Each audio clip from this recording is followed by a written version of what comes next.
Ok, está gravando agora. Então nós vamos começar a nossa segunda aula, revisão de álgebra linear. Então na aula passada a gente começou a definir os termos, né?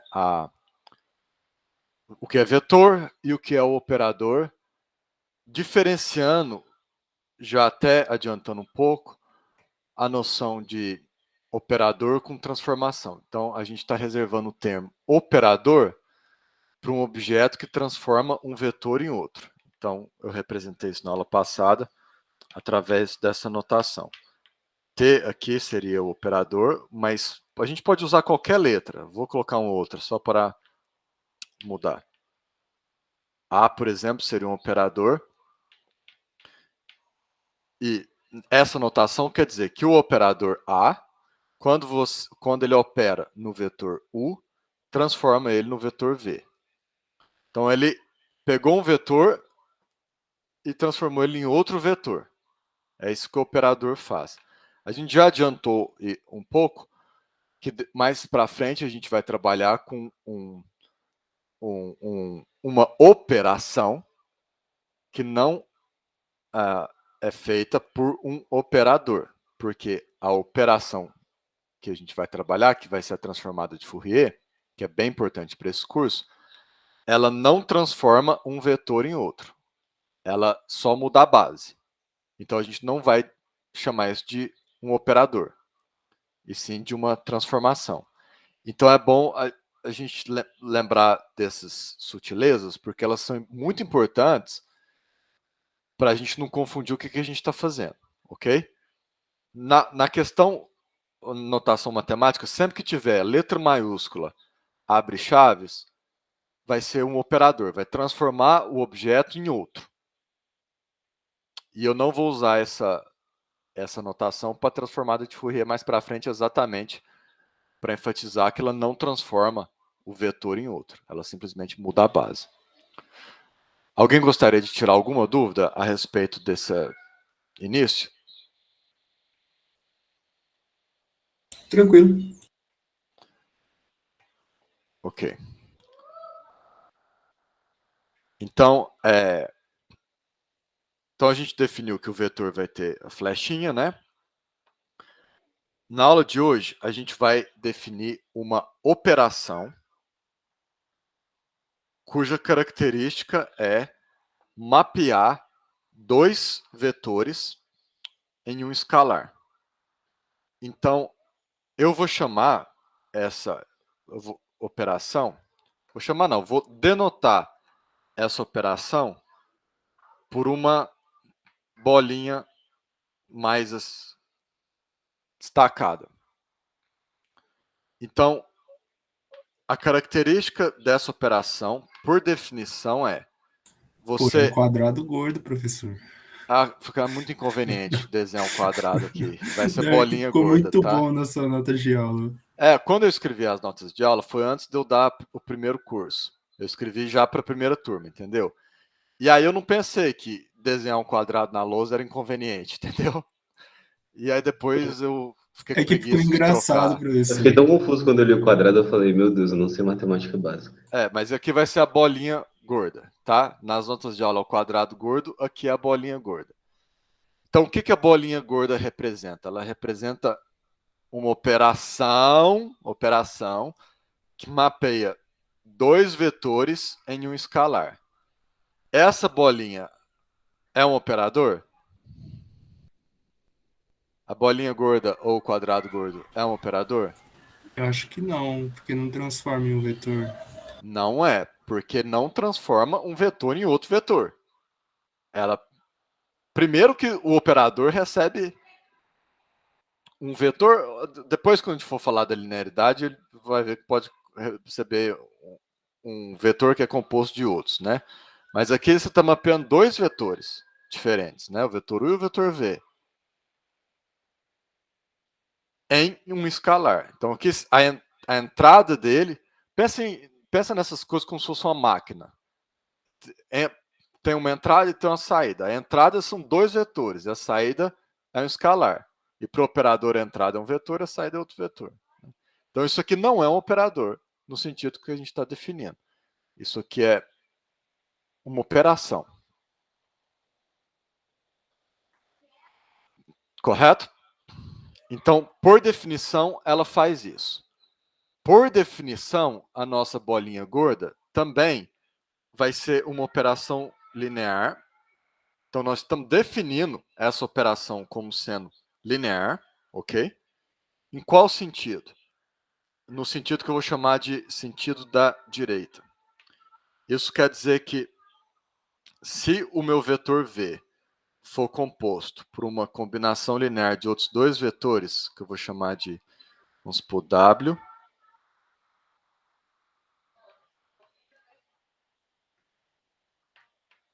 e Z.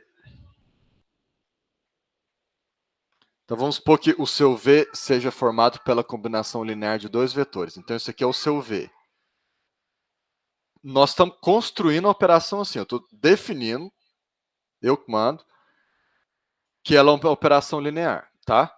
O que eu quero dizer com isso? Eu quero dizer que se V for uma combinação linear de dois ou mais vetores, o resultado da operação com a bolinha gorda em relação a U vai ser dada pela combinação linear da operação com cada vetor independentemente.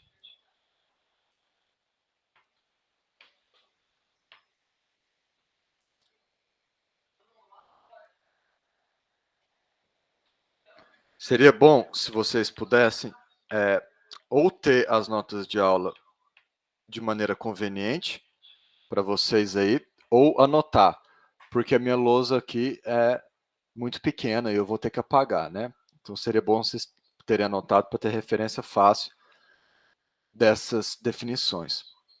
Então, isso aqui é a definição 1. E isso aqui é a definição 2, ok? Alguém chamou aí? Isso, Maurício. Apesar de parecer essa bolinha gorda uma multiplicação escalar, ela não é uma multiplicação escalar. Não é. Você não pode falar de multiplicação entre vetores, né? Multiplicação é uma operação entre escalares. É produto, desculpa. Produto escalar. Ela é o produto escalar, mas eu não gosto de dar o nome antes de definir as características, porque eu tenho a receio de que o nome, vocês confundam o símbolo com o simbolizado. Entenderam? Uhum. Por isso que eu primeiro defino e depois dou o nome. Ah, ok. Entendeu? Essa é simplesmente uma abordagem pedagógica. Tá, ok. Mas é o bom e velho produto escalar. Então, a nossa operação leva dois vetores em um escalar e ela é, por definição, uma operação linear. Notem que essa segunda definição, ela não é simétrica. Eu defini que se V for composto de uma combinação linear, então isso aqui é válido. Eu não falei nada sobre U. Daqui a pouco a gente vai descobrir como que é o equivalente dessa operação se U for composto de uma combinação linear. Agora, você pode chamar esse tipo de propriedade como linearidade do lado direito. Alguns livros vão definir essa operação do lado esquerdo. Em vez de fazer isso para o V, faz isso para o U. Aí, algumas coisas vão mudar do jeito que eu defini.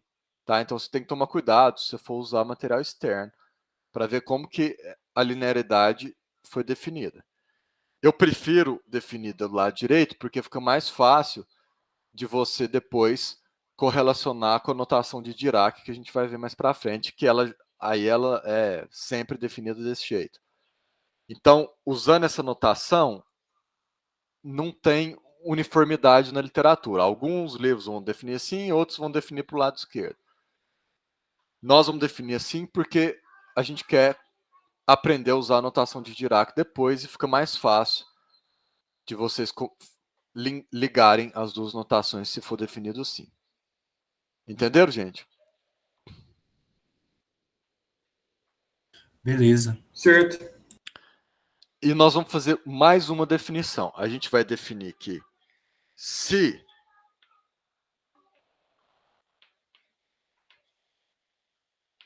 essa operação mapear U e V em C,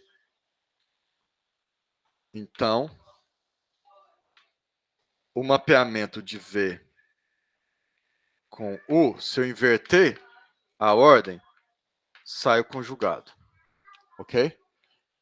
Eu acredito que isso talvez seja novidade para vocês. Nos anos anteriores, os alunos disseram que não trabalharam com números complexos em álgebra. Então, essa operação que a gente definiu, ela não é simétrica. Se você colocar U do lado esquerdo e V do lado direito, não é a mesma coisa que colocar V do lado esquerdo e U do lado direito. Elas não são independentes, mas também não são simétricas. Se você trocar a ordem, você conjuga o escalar. Tá claro isso? Professor, Oi. isso não ficou, na verdade, muito claro para mim, porque eu não consegui muito bem imaginar isso. Porque, querendo ou não, na hora que eu fui ver isso daí, a gente imagina as outras operações, multiplicação, mais, menos. Eu sei que nesse caso é o produto escalar, mas eu não consegui entender como que um produto vai fazer, tipo, Tá. como se fosse apontar para outro lugar. Eu não entendi. Você tá vendo o problema que eu acabei de falar, de usar o nome antes de definir o que a gente está falando?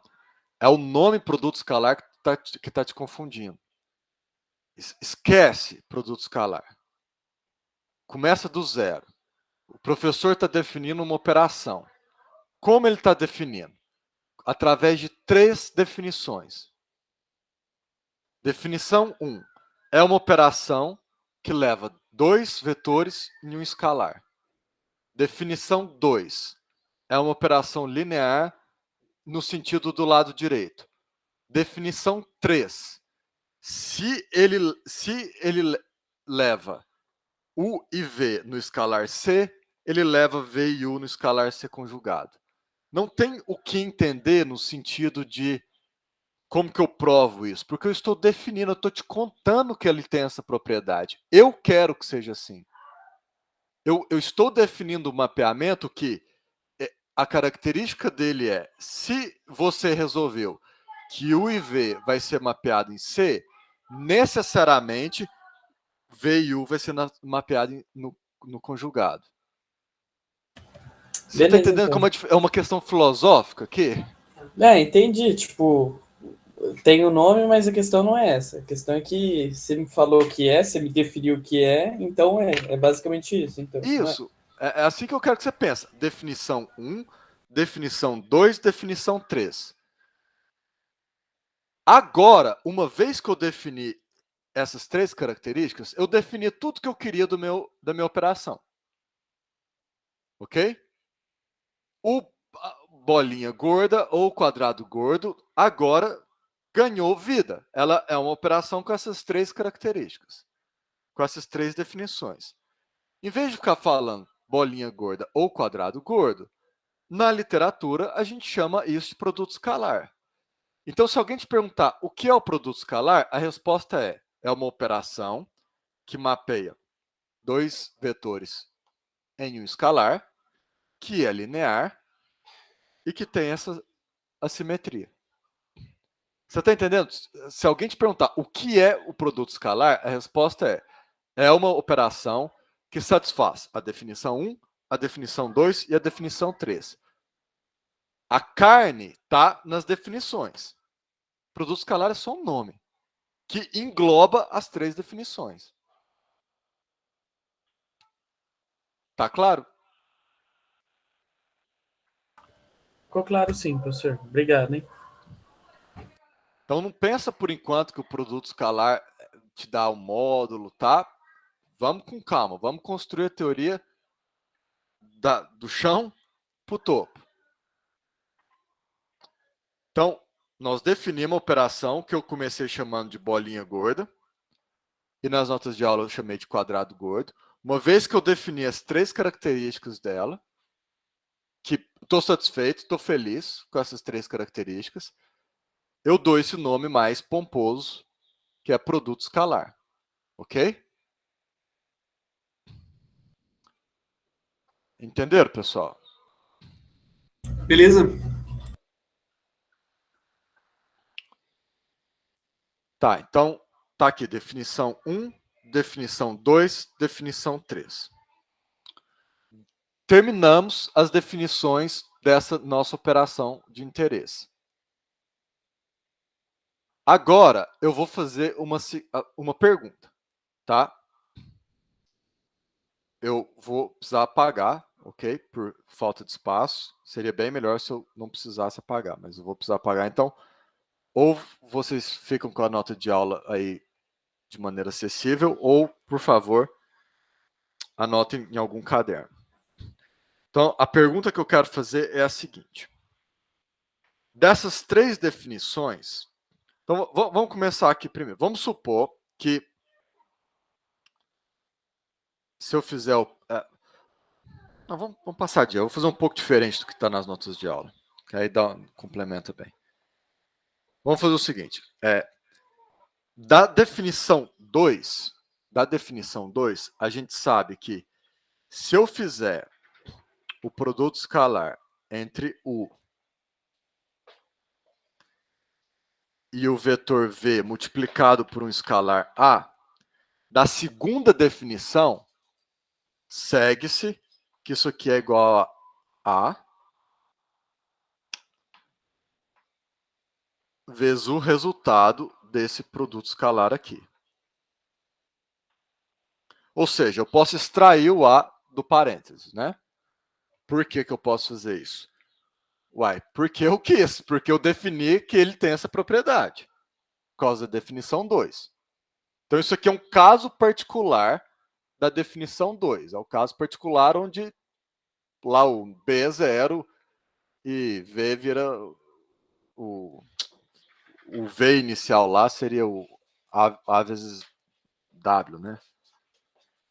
Que isso aqui é um caso particular da definição 2. É óbvio e claro para todo mundo ou alguém gostaria que eu destilasse?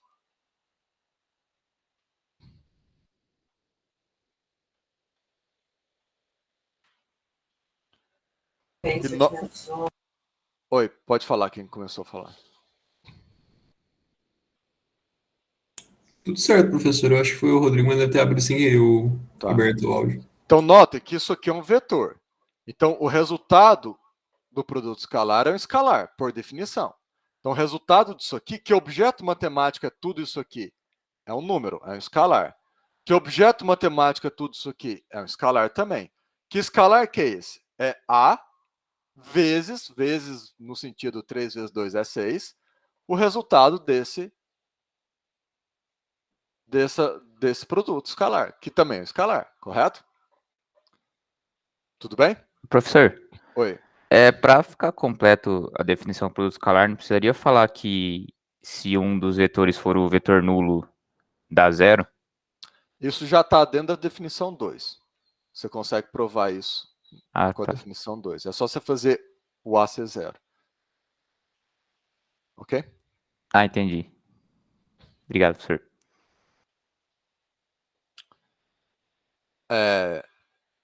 Então, preste atenção na pergunta que eu quero fazer. Eu sei que isso aqui é verdade, correto? A minha pergunta é, como que eu posso... Eu coloquei isso aqui só para contextualizar, tá, gente? Só para motivar a pergunta, mas a pergunta é independente.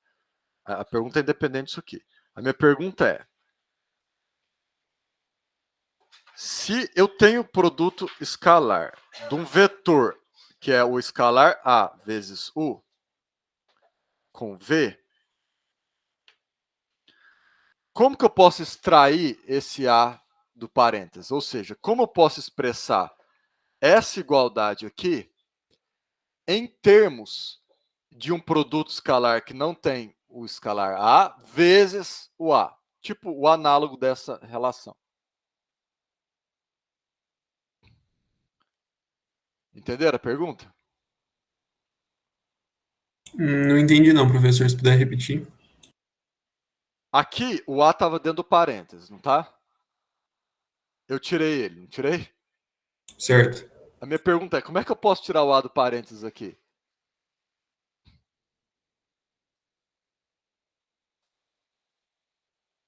Aí o João já sugeriu. Olha para o conjugado. Ou seja, eu sei que isso aqui é verdade, não sei? E eu sei que da definição 3, eu posso inverter isso aqui desde que eu conjugue. Então, da definição 3, eu sei que isso aqui é igual a V, produto escalar com AU. Só que tudo isso aqui conjugado. Então, daqui para cá, eu usei a definição 3. Eu sei que o produto escalar é uma operação que... Isso aqui vai me dar um número. Vamos chamar esse número de C. Isso aqui me dá o conjugado de C. Então, se aqui sai o conjugado de C e eu conjugo o conjugado, sai C. Então, aqui está dizendo que C é igual a C. Entenderam? Entenderam como que a definição 3 me permite escrever essa igualdade? Sim, entendi. Alguém ficou confuso?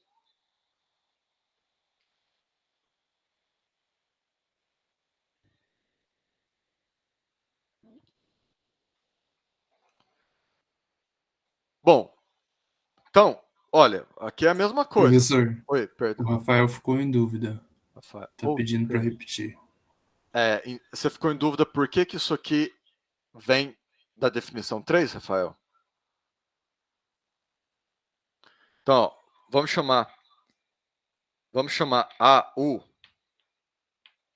de P, ok? Para facilitar. Tudo bem, Rafael? Então, esse produto escalar é nada mais, nada menos que P com V, certo?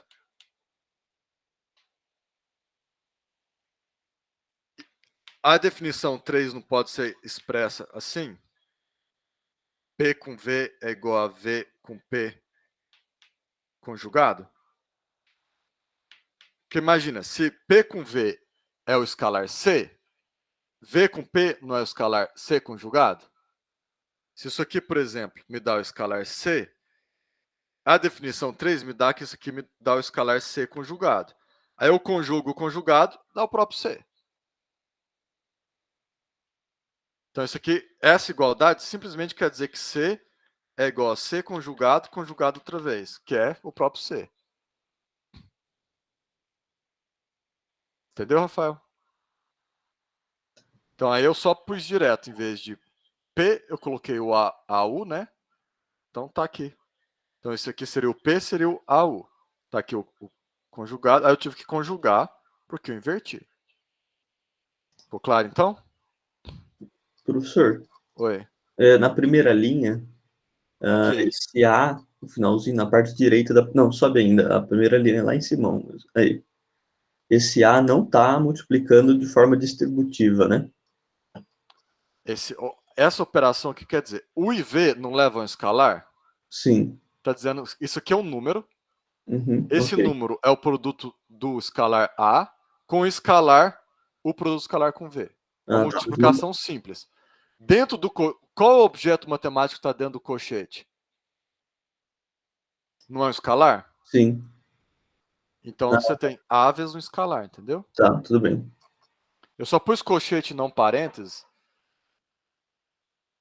Não sei porquê, vamos pôr parênteses, né? Aqui eu devia pôr colchete porque já tem parênteses, mas aqui...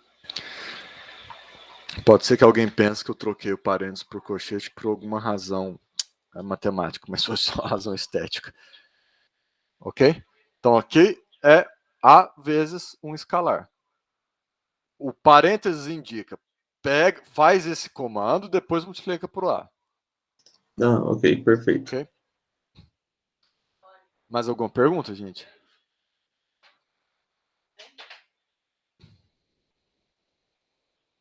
Eu vou apagar aqui então, tá? O conjugado.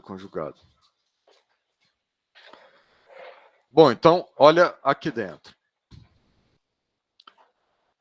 Você tem agora uma operação do lado direito. Dentro do colchete está do lado direito. pela definição 2, eu sei que eu posso extrair o A. Então, agora eu vou usar a definição 2. Pela definição 2, eu tenho que isso aqui é A, produto escalar, com V.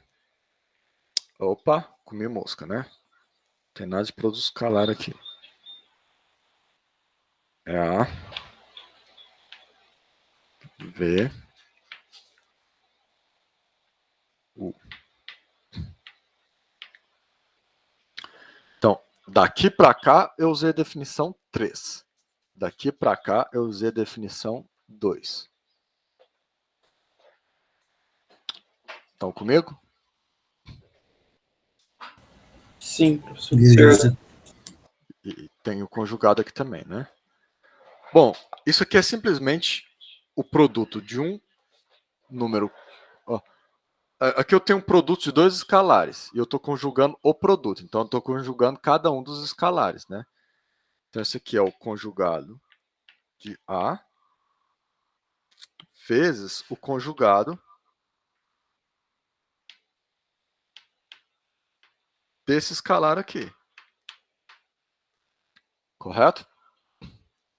Agora eu usei simplesmente o fato que o conjugado de um produto é o produto dos conjugados. Certo? Beleza, professor. Então, daqui para cá eu não usei nenhuma das definições. Agora, daqui para cá, eu vou usar de novo a definição 3. Eu vou inverter isso aqui conjugando. Conjugando o conjugado, some o conjugado.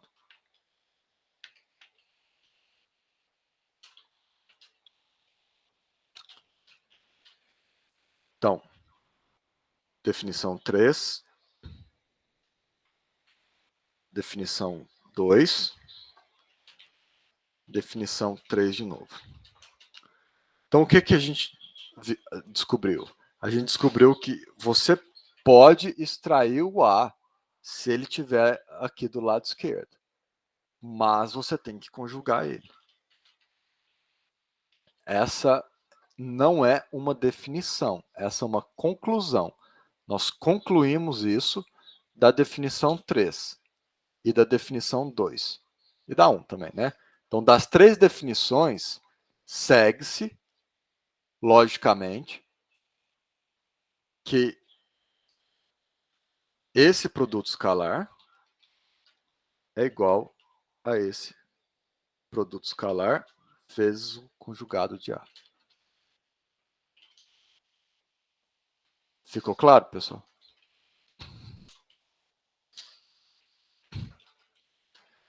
Então, nós temos que prestar bastante atenção na ordem que a gente está fazendo o produto escalar, né?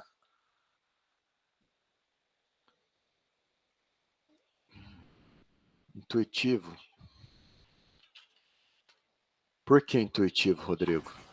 Não, professor, ficou claro para mim, mas é que, em primeiro momento, se você tivesse sem essa dedução inteira, eu ia falar que a resposta daquilo lá ia ser A, o produto escalar com V. Para mim não ia ser o conjugado, mas ficou claro. Eu entendi. Mas isso não é provavelmente porque é a primeira vez...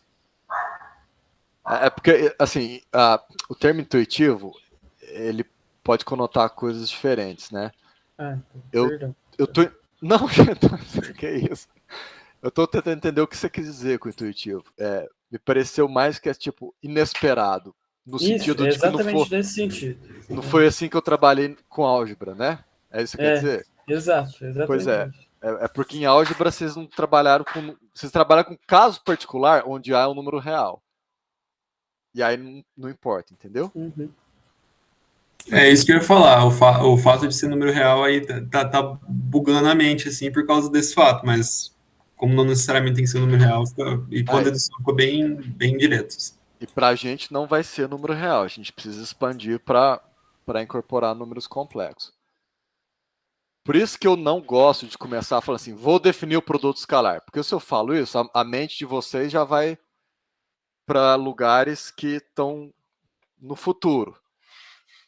Eu gosto de primeiro dar as 3 definições e depois dar o nome, porque eu não quero que vocês tomem o nome pelo nomeado. Entende o que eu quero dizer com isso? Eu quero que o nome seja uma referência ao conceito, né? O conceito é uma operação com aquelas 3 definições. Alguém tem alguma pergunta, pessoal? Professor, eu tenho uma dúvida. Eu estou com o chat aberto aqui, se alguém quiser escrever direto.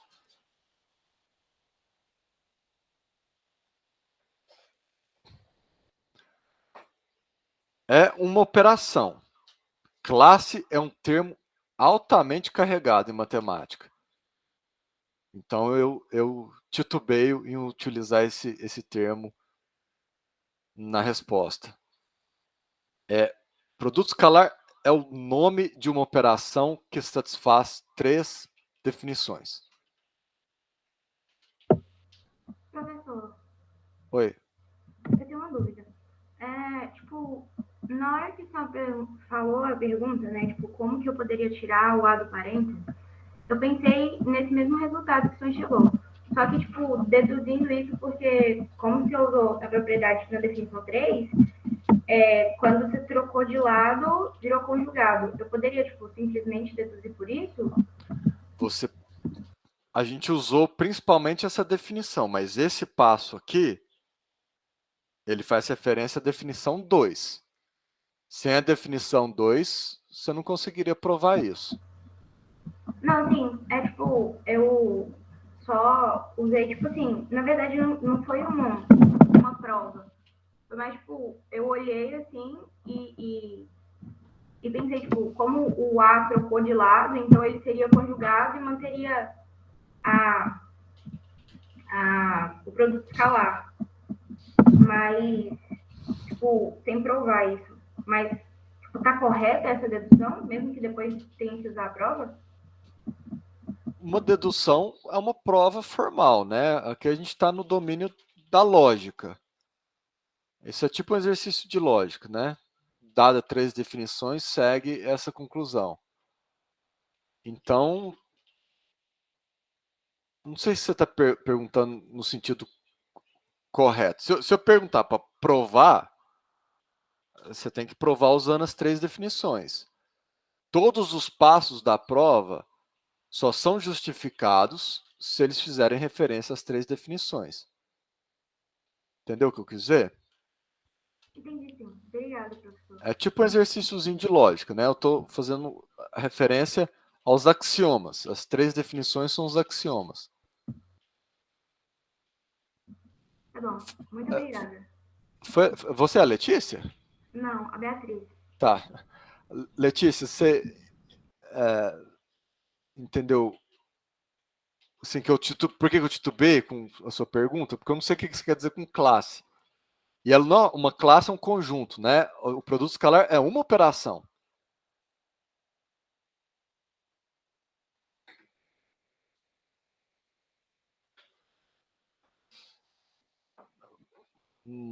Só acho que tá tendo talvez uma confusão conceitual que seja importante esclarecer. O que você quis dizer com várias operações que poderiam ser produtos escalar? Produtos... Elabora um pouco a pergunta, Letícia.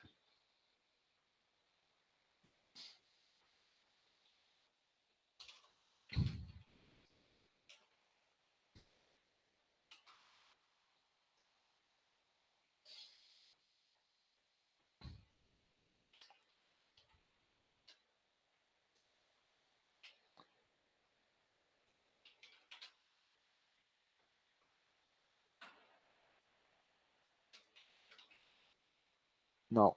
A projeção escalar, você quer dizer aquela história de você projetar um vetor em cima do outro? Aquilo é uma aplicação específica do produto escalar entre 2 vetores específicos no espaço euclidiano, onde o vetor é simbolizado por uma flechinha. Então, aquela não é uma operação diferente do produto escalar. Aquela é um caso particular de um produto escalar para aquele espaço. Mas existem outros espaços. E aí você tem que reinterpretar o significado geométrico do produto escalar de acordo com o seu espaço. Então, se o seu espaço é o espaço euclidiano, onde um vetor admite uma representação por flechinhas, dessa definição, dessas 3 definições de produto escalar, segue-se que quando você faz o produto escalar entre 2 vetores representados pelas flechinhas, vai dar a projeção que você se refere. Então, aquela formulinha que vocês viram em GA, produto escalar de 2 vetores é o módulo de um vezes o módulo de outro vezes o cosseno do ângulo. Aquilo é uma consequência dessas 3 definições aplicada para o espaço euclidiano. Ela não é uma definição diferente. Ela é um jeito diferente de expressar a mesma operação para o caso particular do espaço euclidiano, onde você pode falar de ângulos, por exemplo. Ficou mais claro como que se situa?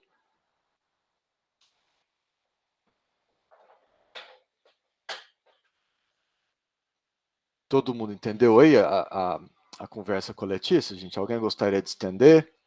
Ou tirar mais alguma dúvida?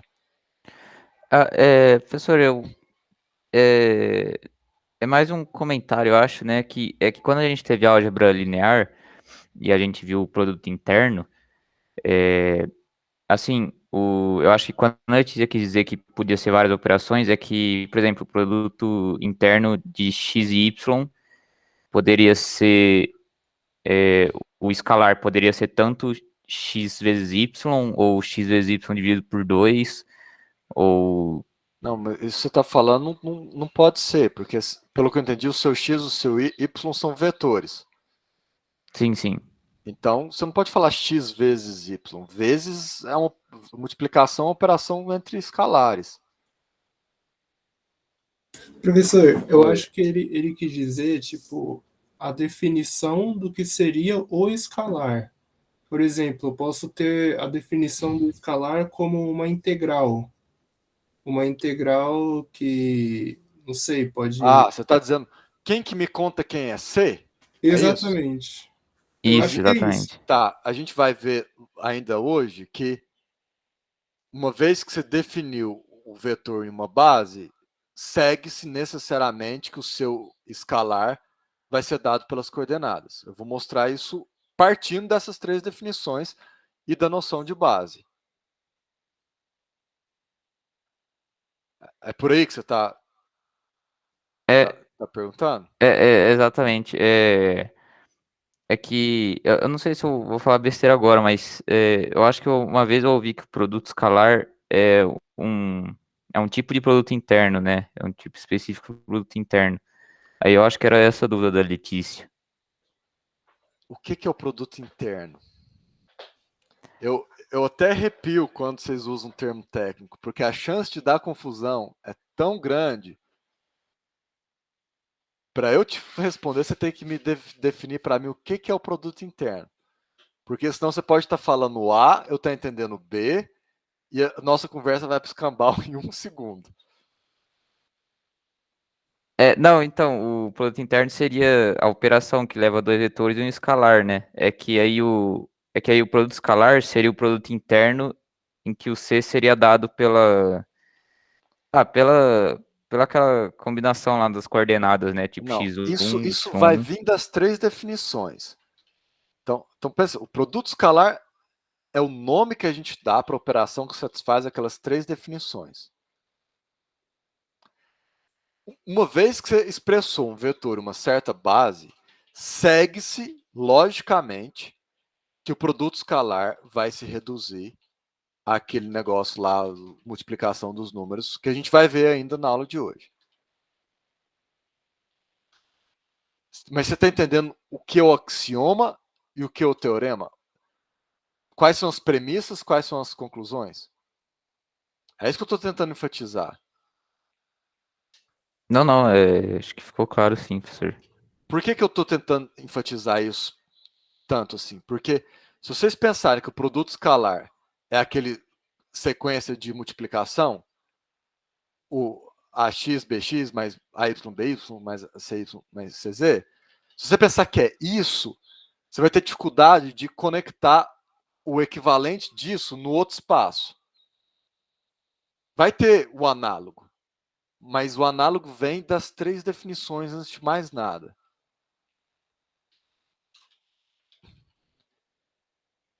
Acho que ficou claro sim, professor. Então nós vamos extrair essa consequência. Ainda agora, já. Nós vamos extrair essa informação das 3 definições e da noção de base. E aí, Letícia, dessa extração, no espaço geométrico, lá no espaço euclidiano, vocês viram geometria analítica, você conclui aquela formulinha do módulo de um vezes o módulo de outro vezes o cosseno do ângulo, tá? E da projeção que você se referiu.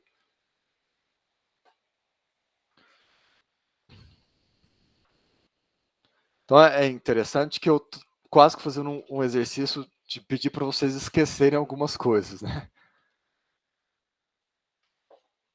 Pra mim tá fácil, já não lembro mesmo. Então tá clareando como é que a gente está, como é que o edifício teórico que nós estamos construindo conecta com os cursos anteriores?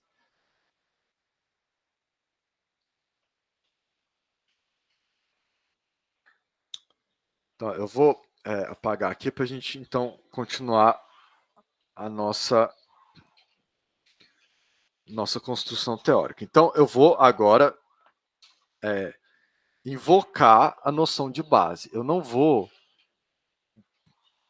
definir isso de maneira rigorosa e nem provar de maneira rigorosa por uma questão de custo-benefício. Vocês tiveram um curso inteiro dedicado a isso, né, álgebra, e eu agora eu preciso mais capturar a intuição de vocês mesmo. Então, antes da gente chegar em base, a gente precisa de mais um pouquinho de definição, tá? Agora, essas definições que eu vou falar agora, elas são logicamente diferentes das 3 definições. A classe lógica delas é diferente. Aquelas 3 definições seriam como se fossem os axiomas da nossa teoria. O que eu vou falar agora é simplesmente uma questão de terminologia. Nós vamos dar nome para algumas coisas. Então, quando eu faço o produto escalar entre 2 vetores, pego o mesmo vetor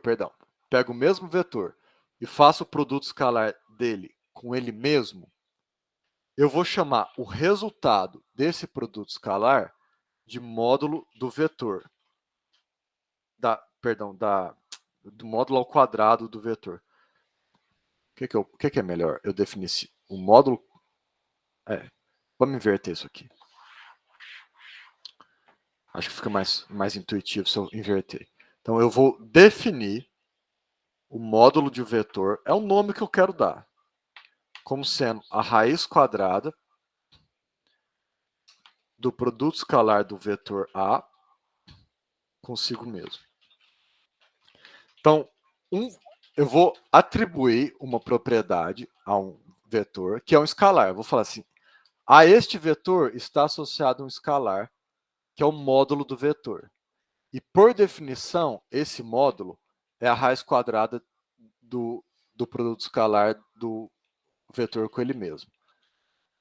Em álgebra, vocês aprenderam que, se esse vetor for uma flechinha, daquelas 3 definições, a interpretação geométrica desse escalar é o comprimento da flechinha. Mas a gente vai falar de módulo de função nesse curso. Então, a gente tem que tomar cuidado para não estender a interpretação geométrica de uma definição para um espaço específico com a definição, ok? Então, por definição, o módulo de um vetor é a raiz quadrada do produto escalar dele consigo mesmo. Para a gente, os vetores vão ser funções. Então, nós vamos falar do módulo da função. Como é que a gente vai descobrir o módulo da função? Vamos fazer a raiz quadrada do produto escalar da função com ela mesma. Mas a função não é uma flechinha? Eu sei. A flechinha é um caso particular disso. Estão comigo? Beleza. Então, isso aqui é nomenclatura, tá? Módulo de A é igual a isso aí. É um escalar, por definição, o módulo de A é um escalar, que é o produto escalar dele mesmo. Mas distingue essa definição, que é simplesmente uma questão de terminologia, com os 3 axiomas. Aquilo são definições no sentido axiomático. Aqui é só uma questão de nome.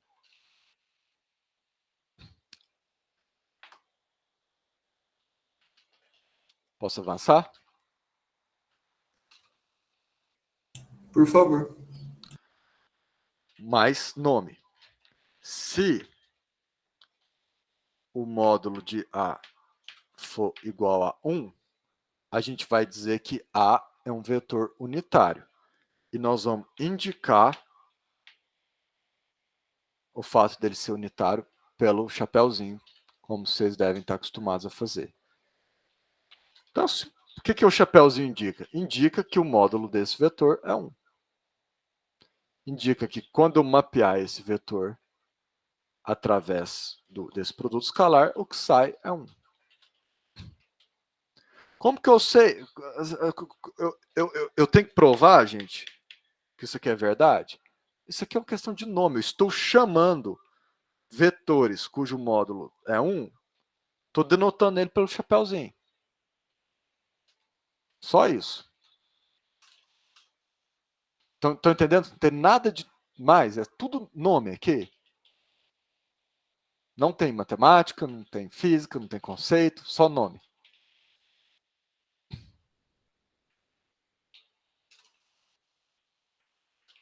Tá claro, pessoal? Certo? Tá. Última parte da nomenclatura. Então, essa aqui é a questão do módulo, né?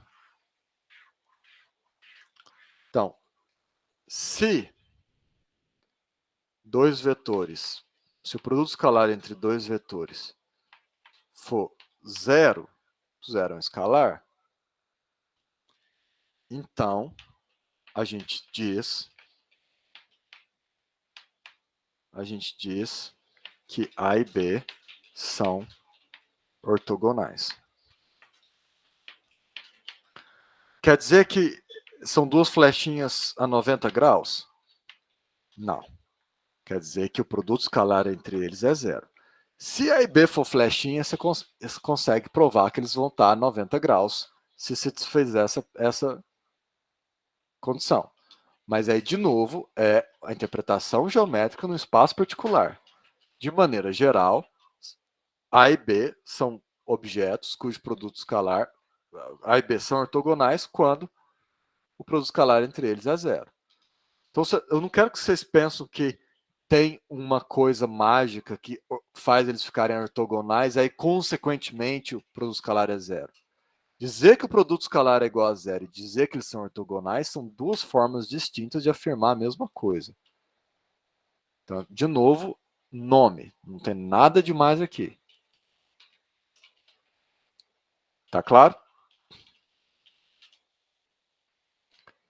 Então, se alguém perguntar, o que quer dizer ortogonalidade? Quer dizer, é simplesmente um jeito de você dizer que dois vetores, quando você faz o produto escalar entre eles, dá 0. Alguma pergunta, gente, sobre ortogonalidade? Tranquilo. Então, uma das noções mais importantes de álgebra é a noção de base. Então, eu vou definir base de maneira mais informal do que eu tenho feito até agora, tá? Exatamente para a questão de estratégia pedagógica. Então, vamos supor que você tem um espaço vetorial, que vocês sabem que é um conjunto de todos os vetores que satisfazem aquelas propriedades lá que vocês viram em álgebra. Então, vamos supor que você tem um espaço vetorial. Aí você vai lá no seu espaço vetorial e pega um vetor A. Aí você procura um outro vetor no seu espaço vetorial que seja ortogonal a A. Aí você foi e encontrou um vetor B. Então você começou a fazer uma lista de vetores que são ortogonais a A. Você foi e pegou A aleatoriamente e começou agora a procurar vetores ortogonais a A. Achei o vetor B. Aí você vai lá na sua lista e procura um vetor que é ortogonal tanto a A quanto a B. Achou? Ah, achei. Achei o vetor C. C é ortogonal a A e a B. Deixa eu procurar e ver se tem um quarto vetor que é ortogonal a A, B e C. Ah, achei. Achei o vetor D. O vetor D é ortogonal a A, ortogonal a B e ortogonal a C. Vou procurar um quinto. Achei um que é ortogonal a A, mas não é a B. Achei outro que é ortogonal a A, B, C, mas não é a D. Não achei mais nenhum que é ortogonal a A, B, C e D. Então, se você tem um espaço onde o número máximo de vetores que são ortogonais entre si é 4, a gente diz que a dimensão do seu espaço é 4. É um espaço de 4 dimensões. Isso quer dizer que qualquer vetor que for qualquer vetor do seu espaço pode ser formado com uma combinação linear desses 4 vetores. A gente não usa os 4 vetores de maneira aleatória. É bem mais conveniente usar a versão unitária deles. Você pegou o A, não é unitário? Divide ele pelo número, pelo escalar, que é o módulo dele, e transforma ele num vetor unitário, né? Isso é bem fácil de fazer. Professor, Oi. só para confirmar, todos esses 4 versores ou vetores, eles são ortogonais entre si. No meu exemplo, né? Mas Eu acho, não eu acho. necessariamente. Não, então, de novo.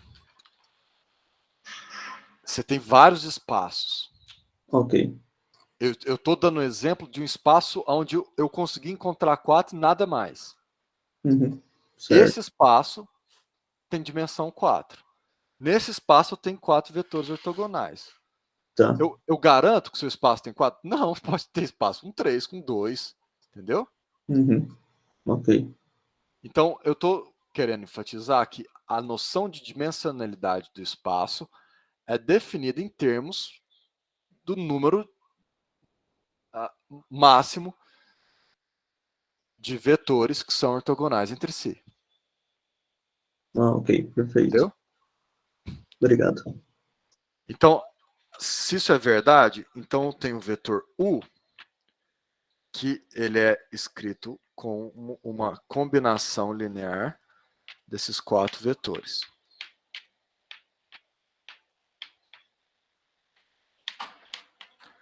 Qualquer vetor U pode ser escrito dessa maneira. Porque se o vetor U não puder ser escrito assim, então existe mais um vetor que é ortogonal aos 4. Então, presta atenção, gente.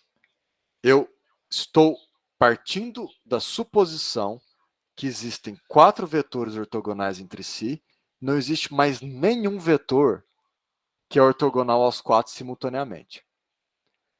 Dessa suposição, eu quero provar que qualquer vetor U desse espaço pode ser escrito como uma combinação linear desses 4 vetores.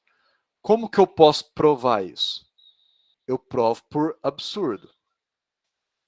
Ou seja, se U não puder ser escrito como uma combinação linear desses 4 vetores, quer dizer que está faltando algum vetor aqui. Vamos chamar esse vetor de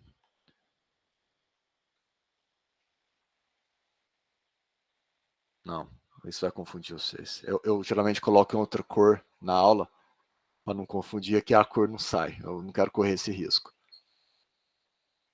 É fácil de mostrar isso, uma vez que a gente vê como é que a gente pode extrair A, B, C e D. Vamos supor que U seja escrito dessa forma. Como que eu posso extrair o escalar A?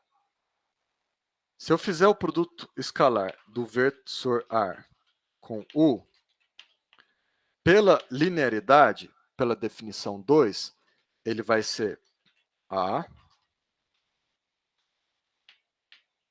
com A, mais B, A com B, mais C,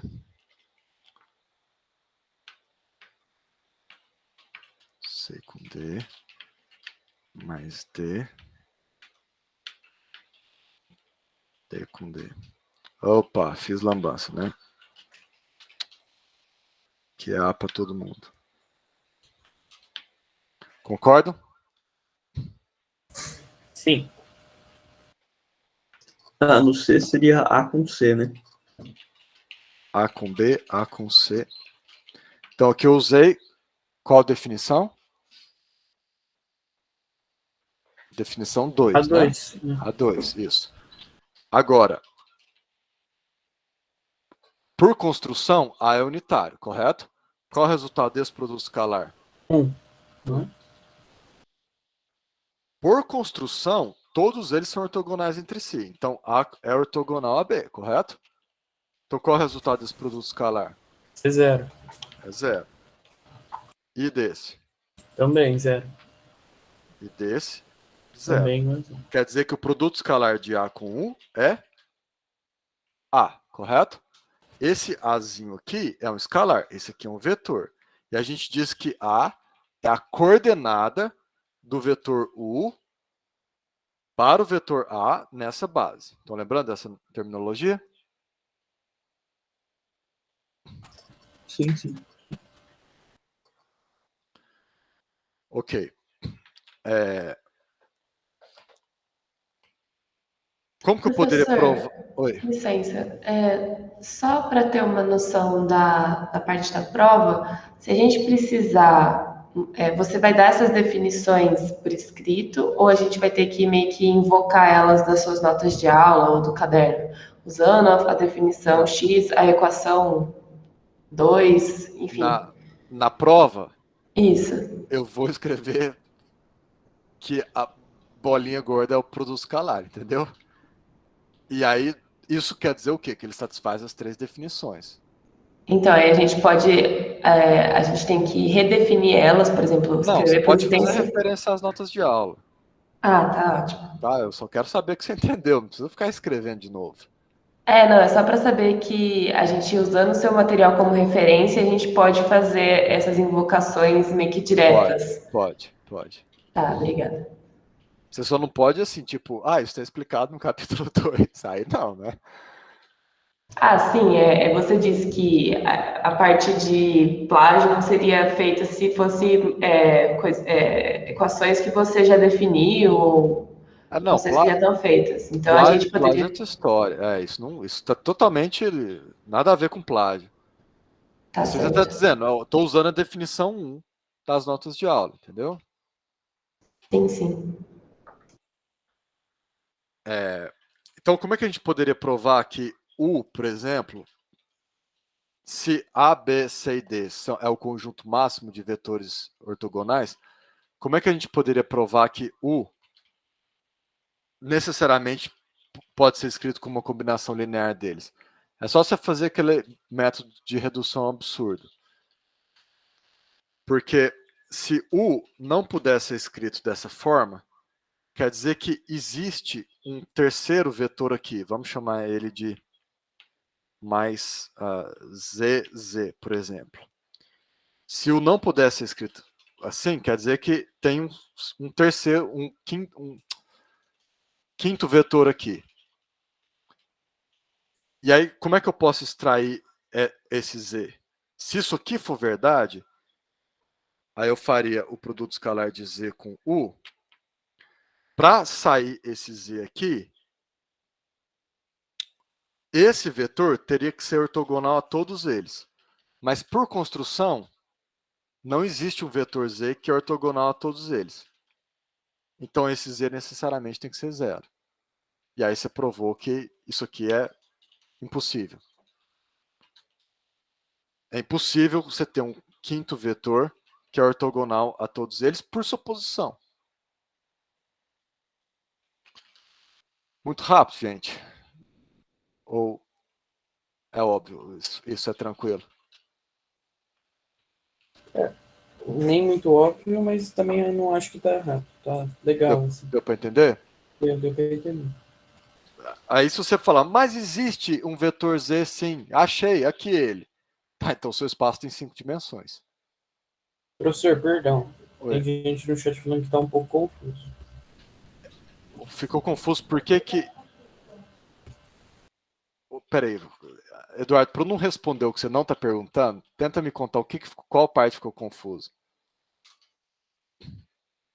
Pensa assim, ó. Se eu falar para... O que eu quero fazer? Eu quero provar que se A, B, C e D é o conjunto mínimo de vetores que são ortogonais entre si nesse espaço, então um vetor U qualquer pode ser escrito como essa combinação linear. Correto, Eduardo? É o que eu quero provar, não é? Então, para eu provar isso, eu uso a técnica da redução absurda. O que essa técnica diz? Diz, assume o contrário e prova que você chega no absurdo. Como que eu assumo o contrário? Eu digo que U não pode ser escrito assim. Está faltando alguma coisa aqui.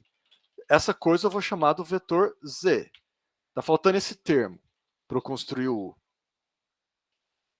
Entendeu? Então, eu estou assumindo que U é dessa forma. Este é U. Isso não significa que esse vetor não tem como eu enfiar ele aqui dentro? Não tem como eu expressar Z como combinação linear desses termos? Porque se tivesse, simplesmente está trocando A, B, C e D, correto? Se você diz que esse vetor tem que entrar, você está dizendo que esse vetor não é uma combinação linear desses, correto? Porque se for, é só você expressar Z como combinação linear deles, você só está trocando quem é A, B, C e D, concorda?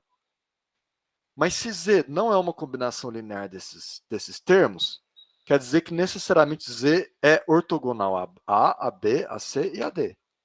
Concorda?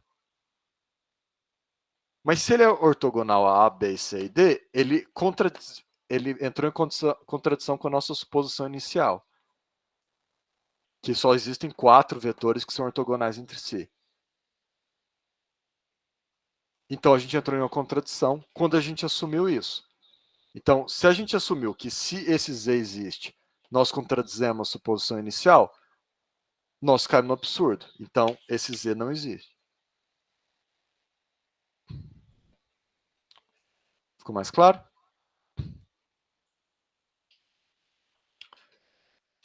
Vocês conhecem essa técnica, redução ao absurdo?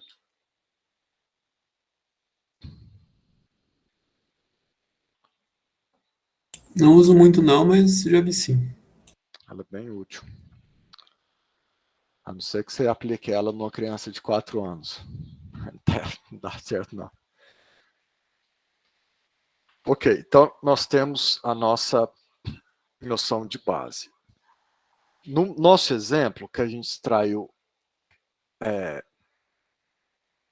4 vetores que são ortogonais entre si, não necessariamente você só tem aqueles 4 vetores. Então, vamos voltar para o nosso exemplo. Eu tenho o vetor A, eu tenho o vetor B, eu tenho o vetor C e eu tenho o vetor D. Eles são ortogonais entre si. Não acho mais nenhum que é ortogonal a todos eles. Mas em vez de começar com A, eu posso começar com outro vetor, que é o vetor X. Aí eu posso encontrar um segundo vetor, que é ortogonal ao vetor X. X não é ortogonal a esses 4 simultaneamente.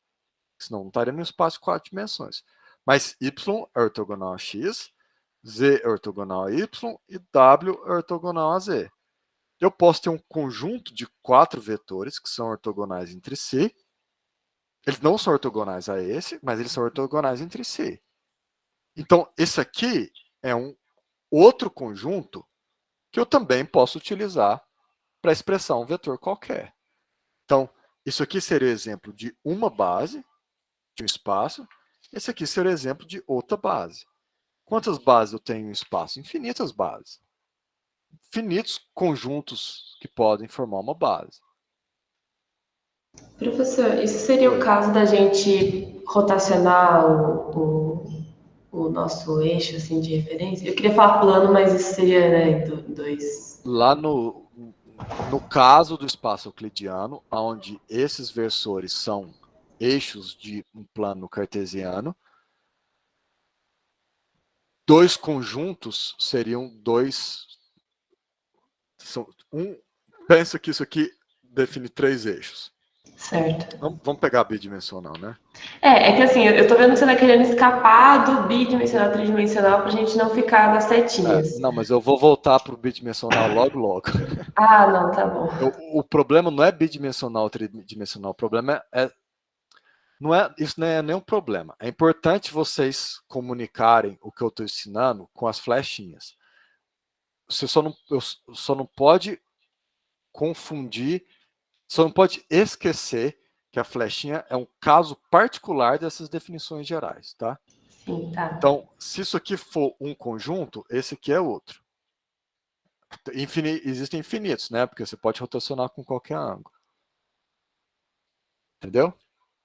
Tá certo. É porque Então, assim... aqui é uma base e aqui é outra base.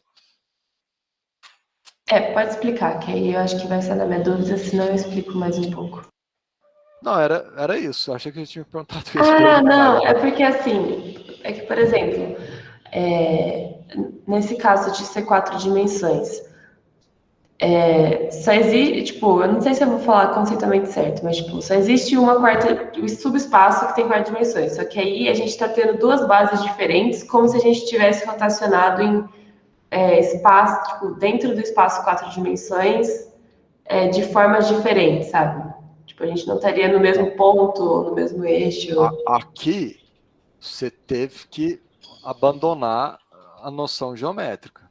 Ah, tá. Entendeu? Tá bom. Até existe uma noção geométrica, mas ela é contraintuitiva, né? Por exemplo, alguém pode me dar um exemplo de um espaço físico que tem 4 dimensões? É realidade, só tem 4, né? Oi?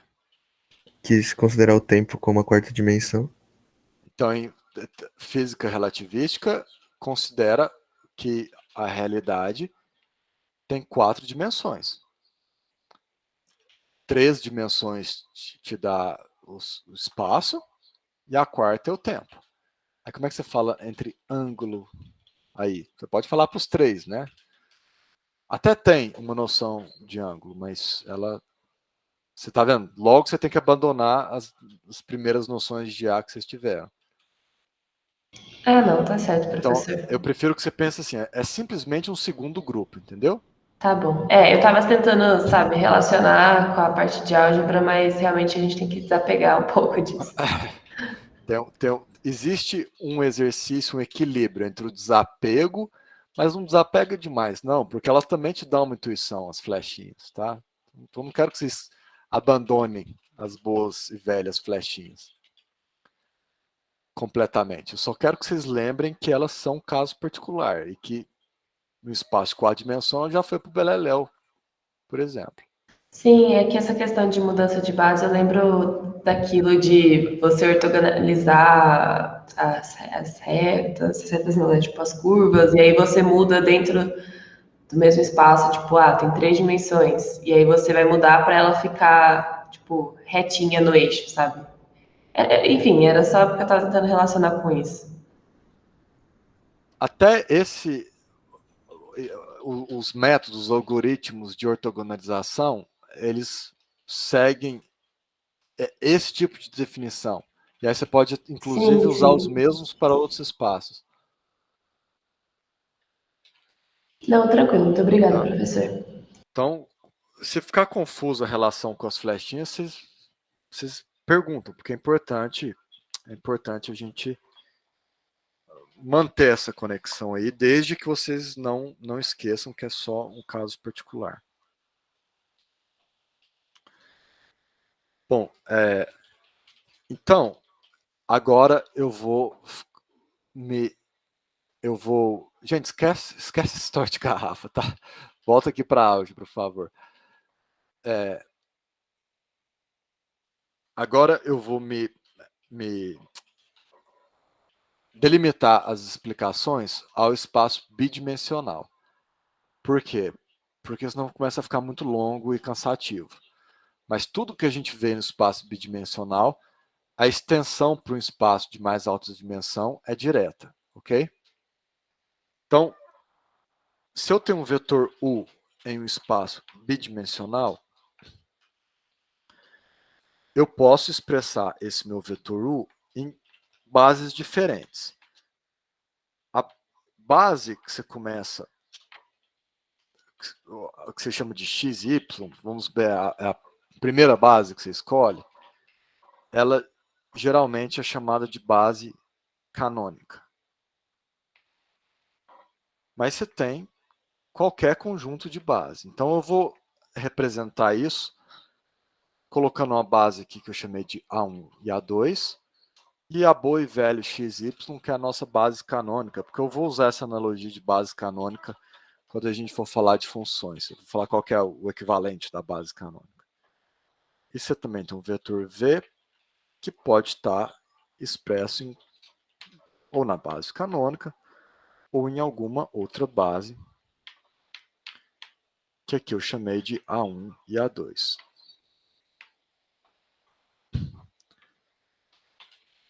Então, uma vez que você definiu a base, vamos supor que você falou, a minha base vai ser XY, a base canônica. O vetor é completamente definido pelas suas coordenadas. Então, se você me contar quem é o X, quem é o Y, e me falar, essas são as coordenadas da base canônica, você me contou quem é o U. Então, no espaço de duas dimensões, quantos graus de liberdade tem um vetor? 2. Duas coordenadas. Essas coordenadas definem o vetor U de maneira unívoca? Sim, se a base for definida. Então, você me contou a base, me contou as coordenadas, você me contou quem é U. Você não precisa me dar U nessas coordenadas. Você pode me dar U nessas coordenadas aqui. É o mesmo objeto. É isso que eu quero que vocês entendam. U não muda, o objeto é o mesmo. Se você primeiro estava o X e o Y, fez uma mudança de base e virou U maiúsculo, o 1, o 2, você não mudou o vetor. O vetor continua sendo U. Você mudou as coordenadas, mas você não mudou o vetor. Aqui, quando eu fui de U para V, na mesma base, eu mudei as coordenadas. A coordenada era o X, virou VX, era o Y, virou VY. Aí eu mudei o vetor. Se você mudar as coordenadas na mesma base, você mudou o vetor. Mas você pode mudar as coordenadas porque você trocou de base. Aí você não mudou o vetor. Estão entendendo, gente? Professor, é como Oi. se eu estivesse recortando esse vetor e só colocando ele em outro lugar. É a mesma coisa, só que eu vou dar um nome diferente. Você está expressando ele de maneira diferente. Porque para você dar uma identidade para o vetor, você precisa da base que você escolheu e das coordenadas. Você está construindo ele como uma combinação linear de vetores base. A gente não acabou de ver que qualquer vetor é construído como combinação linear de vetores base? Sim. Então, a identidade do vetor vem das coordenadas naquela base. Mas ela não é uma identidade única. Por quê? Porque não existe uma única base. Então, o mesmo vetor U, ele pode ser o x, o y, ou ele pode ser o 1, o 2. aonde é a fonte de maior confusão? É quando você vai fazer simplesmente uma mudança de base e aí muda as coordenadas e vocês pensam que mudou o vetor. Eu vou enfatizar isso várias vezes para a gente tentar evitar o máximo possível cometer essa confusão. Tá claro, pessoal, isso? Professor, pensando em 2D, então é como se o senhor desse uma leve rotacionada, Não ficando precisa ser uma leve, pode ser uma rotacionada violenta. sim. Mas de modo que o versor A1 e A2 continuem ortogonais. Óbvio, isso. A1 e A2 são ortogonais entre si. Uhum. Então, Tá, ok. vamos dar o exemplo do espaço que vocês estão acostumados. Vamos supor que eu desenhe essa flecha. Essa flecha é um objeto independente. Ela existe independente das coordenadas que eu escolher para expressar ela. Eu vou escolher a coordenada horizontal e vertical para expressar ela. Uma vez que eu escolhi essas duas coordenadas, esses dois eixos, perdão, gente, falei coordenada, eu quero falar eixo, né? Uma vez que eu escolhi esses dois eixos, eu escolhi a base. Eu escolhi essa base. Se eu escolhi essa base, eu estou identificando essa seta com dois números que são as coordenadas dessa base. É como se eu tivesse o x e o y agora. Mas eu não gostei, não. Não quero essa base, não. Base chata essa. Quero uma que tem um ângulo aqui pequenininho com ele e um outro ângulo maior aqui. O ângulo entre as bases, os dois vetores tem que ser ortogonais. Então, aqui eu continuo tendo 90 graus entre essa e essa. Mas agora, nessa nova base, essa mesma flecha, não fiz nada com a flecha. Não apaguei, não rotacionei, não fiz nada. É a mesma flecha. Mas agora, para te contar quem é essa flecha, tem que te dar outros dois números. Esses dois números aqui são números diferentes. Por quê? Porque esse vetor e esse vetor são diferentes do de antes. Entendeu a ideia?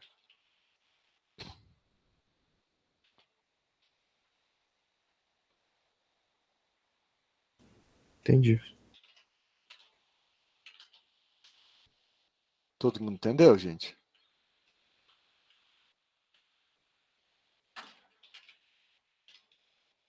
Sim. Então vamos fazer um esforço contínuo para não causar essa confusão, tá?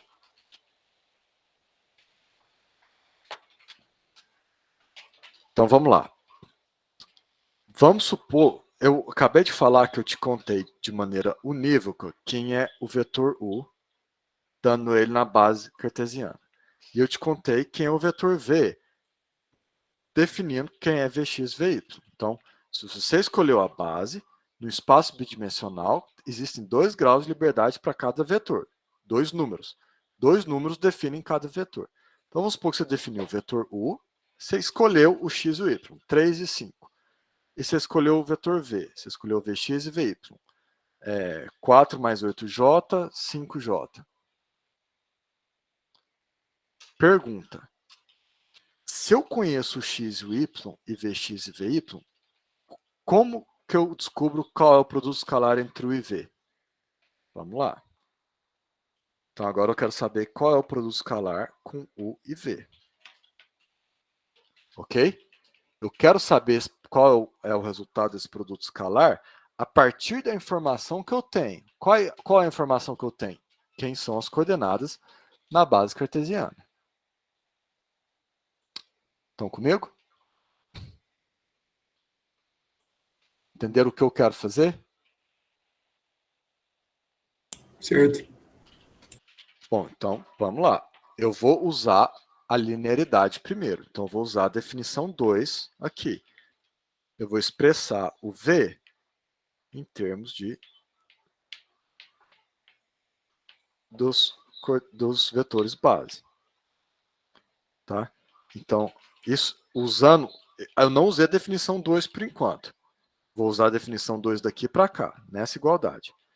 Aí eu vou ter...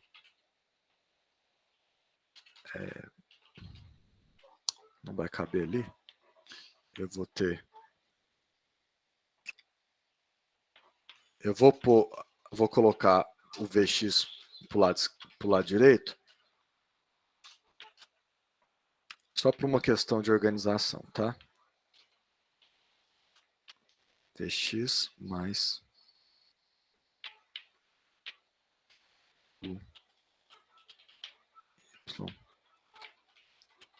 y.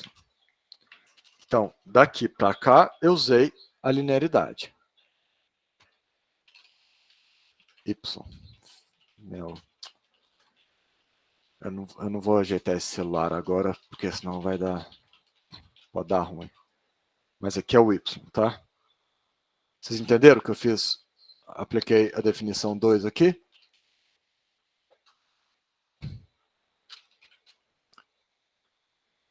Entenderam, gente? Sim. Tá. Agora, eu vou aplicar a definição 3, mas já com a nossa conclusão.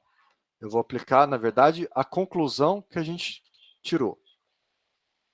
Tá? Então, vou jogar isso aqui para cima da lousa para ficar melhor de ver.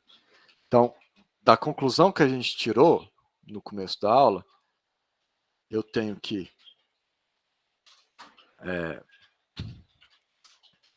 o x, ainda não estou aplicando ela, tá? Estou só expandindo. Mas o y, produto escalar com x. Então, olha só, aqui, Vx, ainda não usei a conclusão. Aqui eu só peguei esse parênteses e expandi o u. Tá? Não fiz nada demais por enquanto. E a mesma coisa aqui para o y, tá? Vou deixar indicado aqui para caber.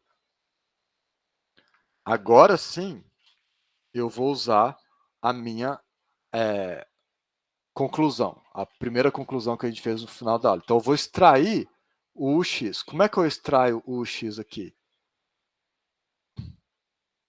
Como é que eu extraio o ux desse parênteses? Olhando para o conjugado?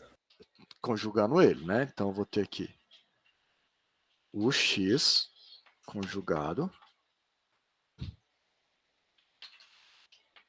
produto escalar de x com x, mais o x conjugado, produto escalar x conjugado, produto escalar de y com x, Vx, mais a mesma coisa aqui para o Vy. Correto? Correto, gente? Vocês entenderam? Certo. Eu usei a conclusão que a gente tirou no começo da aula, para extrair o x. Bom, qual é o resultado desse produto escalar?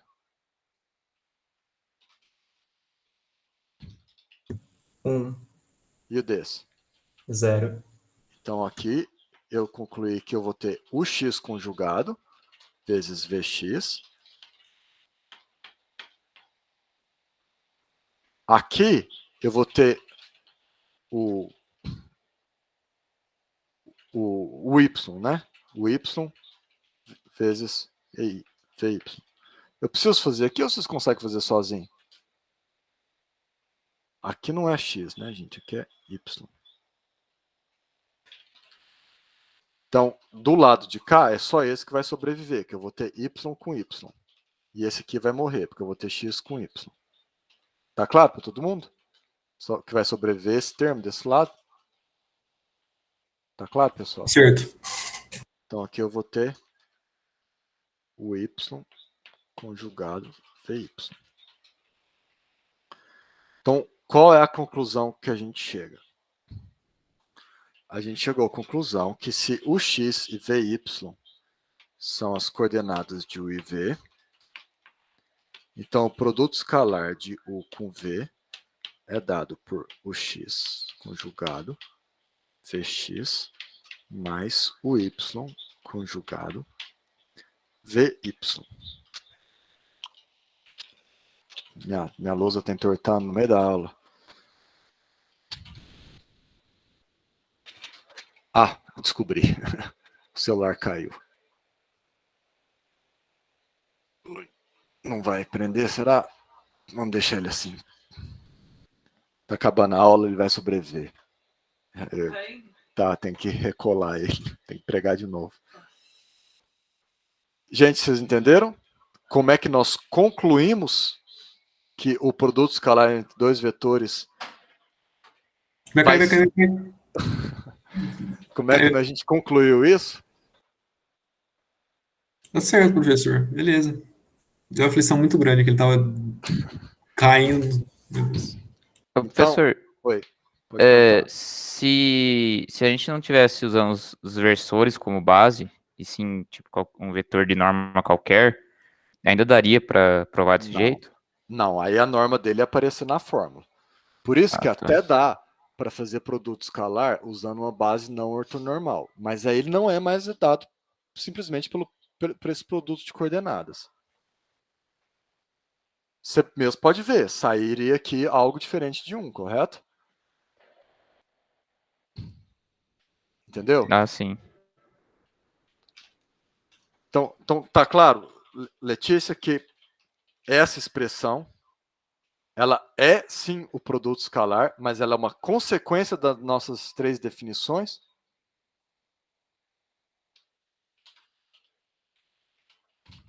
Tá clarificando?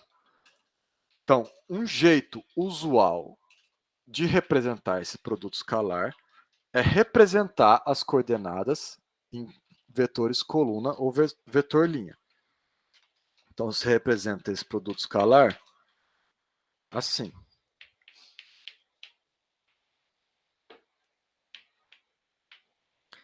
Então, nós vamos tomar muito cuidado com esse tipo de representação. Por quê? Porque se eu te digo que isso aqui é um vetor, e eu simplesmente, vamos supor que eu te falo, tem 2 vetores, o Vx, o Vy e o V1, V2. Eles são 2 vetores diferentes? Não, é o mesmo vetor. Só que as coordenadas estão em outra base. Então, essa notação leva frequentemente os alunos a esquecer que a coordenada faz referência a uma base. E que você trocar a coordenada, não necessariamente você trocou o vetor. Pode ser que você tenha trocado o vetor. Pode ser que você tenha trocado só a base. Então, enquanto nós vamos, vira e mexe, usar essa notação, aliás, nós vamos usar com certa frequência, nós vamos também utilizar essa notação de maneira explícita para a gente lembrar do que a gente está fazendo. Então, para finalizar a aula, vamos supor que eu defino o desse jeito aqui. Ou assim.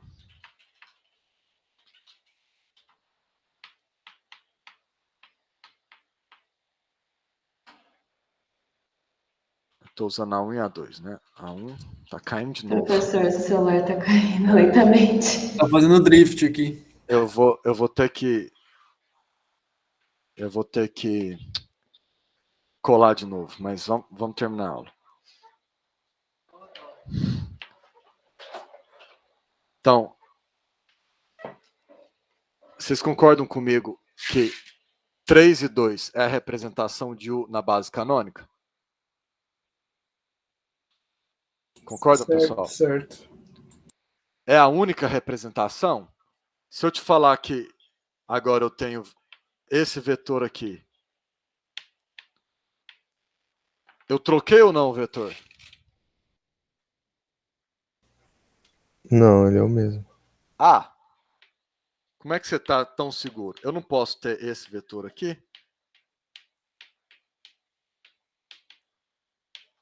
Não posso ter um vetor V assim? Então eu troquei ou não o vetor? Ele está na mesma base do da esquerda, não do A. Então qual a resposta? Eu troquei o vetor ou não? Esse você trocou. Não tem como responder. Depende Se da você base, falar né? qual que é a base, tá vendo? Ah, tá. É porque eu pensei que seria, como eles estão retos, aí seria uma base, mas agora eu entendi. Não tem o complementar ali, tipo. Assim pelado, você não sabe. Eu sei lá, você trocou os números, tô vendo, mas você trocou o objeto.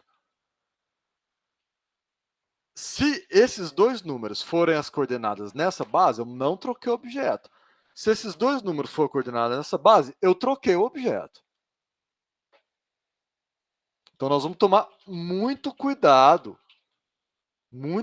com isso.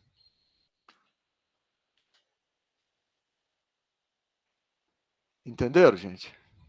Professor, eu tenho uma dúvida, talvez seja muito básica, mas é que a gente usa muito base, não sei o que e tal, mas tem uma definição, tipo, fácil para base? Porque eu sei como usar, eu sei para que serve, mas eu não sei, tipo, uma definição, assim, sabe? Pensa assim, é o conjunto mínimo de vetores com o qual eu consigo expressar qualquer vetor. Ou, equivalentemente, é o conjunto máximo de vetores ortogonais entre si. A primeira é mais intuitiva, né? Sim, sim, com certeza. Então, se você quiser, pense em termos da dimensão. Se eu já te contei que a dimensão é 2, quaisquer dois vetores ortogonais entre si são uma base. Se eu já te contei que o espaço é 3, quaisquer 3 vetores ortogonais entre si são uma base. Você tem infinitas bases. Até em duas dimensões, você tem infinitas bases.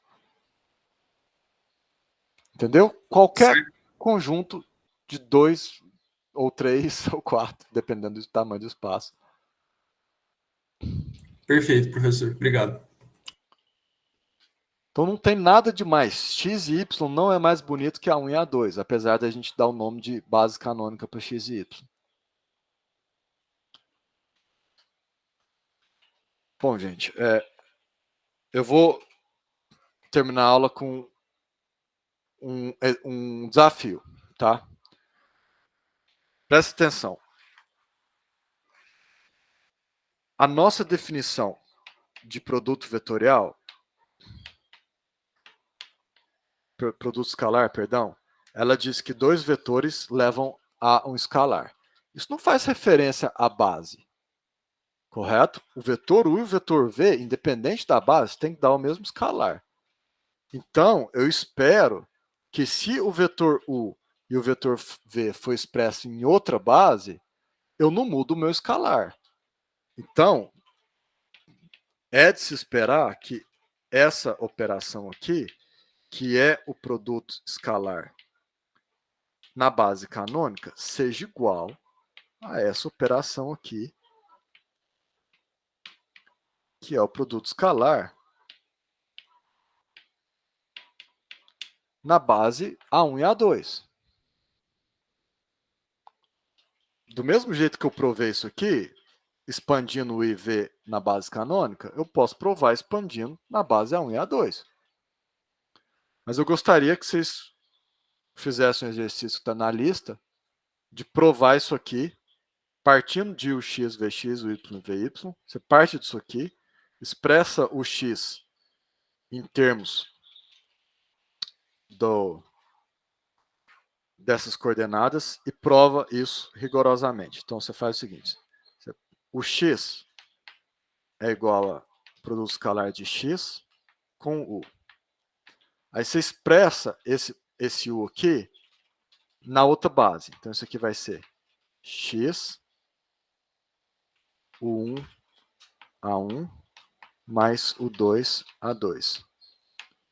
Então, o x, esse produto escalar aqui vai extrair a coordenada x do versor A1, né?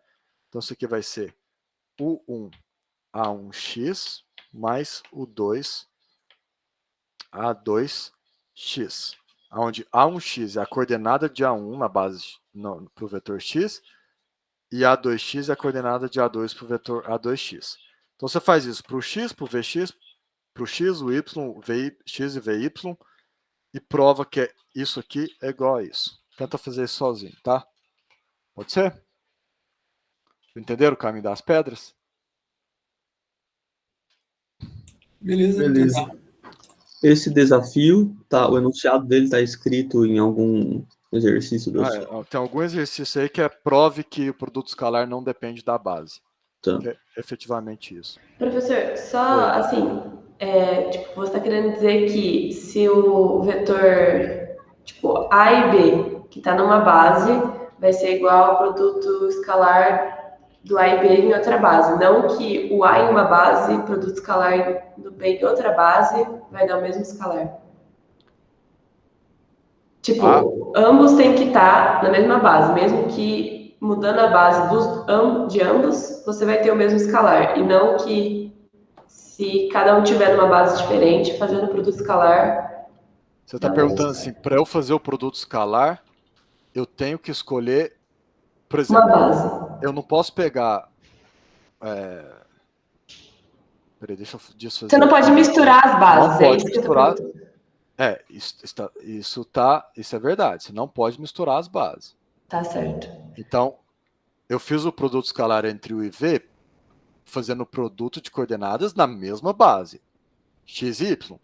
Depois eu fiz na base A1 e A2, mas eu não posso misturar a base. Ah, tá. É porque quando você falou enunciado a primeira vez, eu tinha entendido que era misturando as bases. Aí depois você fez essa demonstraçãozinha e eu entendi que realmente tem que ser cada base por si e depois elas representam o mesmo escalar. Isso, quer dizer Agora que... ficou claro. Então, o produto escalar não depende da base. Isso não quer dizer que você pode misturar a base. Quer dizer que você pode fazer ou na base canônica ou na outra base. Tanto faz. O resultado tem que ser o mesmo. Entendeu? Tá bom, obrigada. Mas definitivamente não pode misturar a base. Bom, eu vou parar de gravar então. Pra ver se alguém tem alguma pergunta em off.